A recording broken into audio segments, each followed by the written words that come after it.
Good morning बच्चों। आज बहुत दिनों से बच्चों का ये सवाल हो रहा था कि ऑर्गेनिक केमिस्ट्री सर बहुत भारी है, ऑर्गेनिक केमिस्ट्री बहुत मुश्किल है। तो आज हमने सोचा आपको ऑर्गेनिक केमिस्ट्री का सबसे सिंपल वे में कैसे समझते हैं, कैसे पढ़ते हैं, उसका थोड़ा सा आपको अभ्यास कराते हैं। तो हम लोग जिसको ऑर्गेनिक केमिस्ट्री कहते हैं, उस ऑर्गेनिक केमिस्ट्री में एक्चुअली कार्बनिक यौगिकों के बारे में पढ़ना है। तो सबसे पहले तो हम लोग ये देखते हैं कि कार्बन जो अपना यौगिक बनाता है वो कितने तरह का बनाता है। इसका मतलब कार्बनिक यौगिकों का वर्गीकरण देखें कि कार्बन किस किस तरह का स्ट्रक्चर, किस किस तरह के कंपाउंड का निर्माण करता है। तो हम लोग सबसे पहले क्लासिफिकेशन ऑफ ऑर्गेनिक कंपाउंड देखेंगे। तो कार्बनिक यौगिक मुख्यतः दो तरह के होते हैं। एक का नाम है विवृत श्रृंखला या अचक्रीय या एलिफैटिक। इसमें नाम से ही पता चल रहा है, विवृत जो वृत्त की तरह नहीं होगा, अचक्रीय जिसमें चक्र नहीं होगा, उसी को हम लोग एलिफैटिक भी कहते हैं, जिसको इंग्लिश में एलिसाइक्लिक, ओपन या एलिफैटिक को इंग्लिश में भी एलिफैटिक कंपाउंड लिखते हैं। दूसरा होता है जिसको हम लोग चक्रीय कहते हैं, जिसमें अ लगा था तो अचक्रीय ओपन हो गया था, और चक्रीय इसका मतलब बंद होगा। तो चक्रीय को इंग्लिश में कहते हैं साइक्लिक, बंद को कहते हैं क्लोज चैन कंपाउंड। तो कहता है कि एक्चुअल में कार्बन दो तरह के यौगिक बनाता है। एक ओपन चैन बनाता है।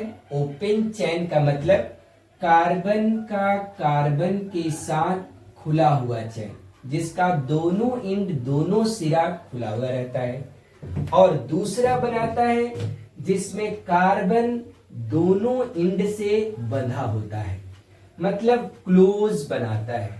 जैसे ये जितने भी पॉइंट है, अगर कार्बन हो तो कार्बन का ये दोनों का दोनों आप सिरा देखेंगे तो बिल्कुल एक दूसरे से ज्वाइंट होता है। तो कार्बन दो तरह के यौगिकों का एक्चुअल में निर्माण करता है, ओपन चैन और क्लोज चैन, अचक्रीय और चक्रीय, जिसको हम लोग एलिफैटिक और इसको हम लोग कहते हैं रिंग चैन। अब एलिफैटिक में भी आप देखेंगे दो तरह के कार्बन चैन बनाता है। एक जो मैंने आपको यहां बनाया, ये बिल्कुल सीधा स्ट्रेट लाइन है। सीधा श्रृंखला का मतलब होता है कि उसमें कहीं से भी कोई ब्रांच नहीं होना चाहिए, मतलब बिल्कुल ये एक ही दूसरे से सीधे सीधे ज्वाइंट होना चाहिए। तो ये सीधी श्रृंखला हो गई।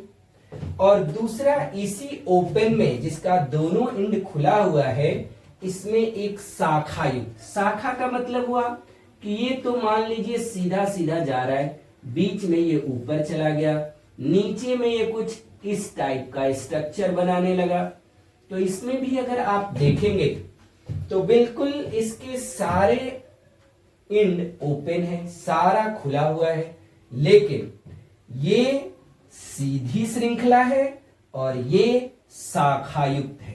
इंग्लिश में इसको स्ट्रेट लाइन कहते हैं और इसको ब्रांच्ड चैन कहते हैं। अब कहता है कि ये विवृत या अचक्रीय दो तरह के होते हैं। तो चक्रीय कितने तरह के होते हैं? तो चक्रीय में हम लोग देखेंगे दो तरह का टाइप होता है। एक को हम लोग कहते हैं कार्बोचक्रीय, मतलब कार्बन के द्वारा बना हुआ चक्र। उसी को हम लोग कहते हैं समचक्रीय, मतलब कार्बन के अलावा चक्र में दूसरा कोई नहीं होगा। और दूसरा विषम चक्रीय, मतलब ऐसा चक्रीय, ऐसा साइक्लिक कंपाउंड जिसमें कार्बन के अलावे भी कुछ रहेगा।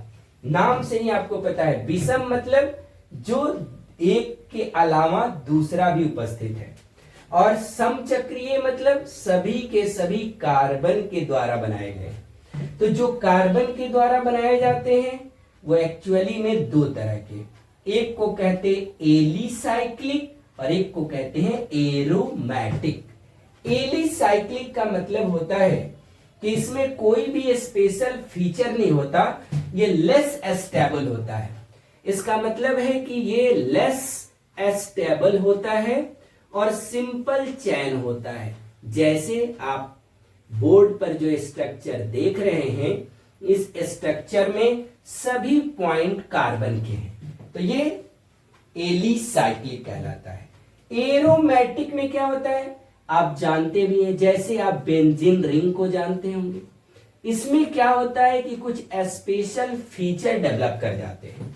ये भी कार्बन के द्वारा ही बना हुआ रिंग है, लेकिन आप देखो double single double single double single, अगर इस तरह के कुछ एक्स्ट्रा फीचर अगर डेवलप कर जाता है जिससे इसकी स्टेबिलिटी इसके तुलना में कई गुना बढ़ जाती है, इसलिए इसे कहते हैं लेस स्टेबल मतलब एलिसाइक्लिक, मोर स्टेबल मतलब एरोमैटिक कंपाउंड।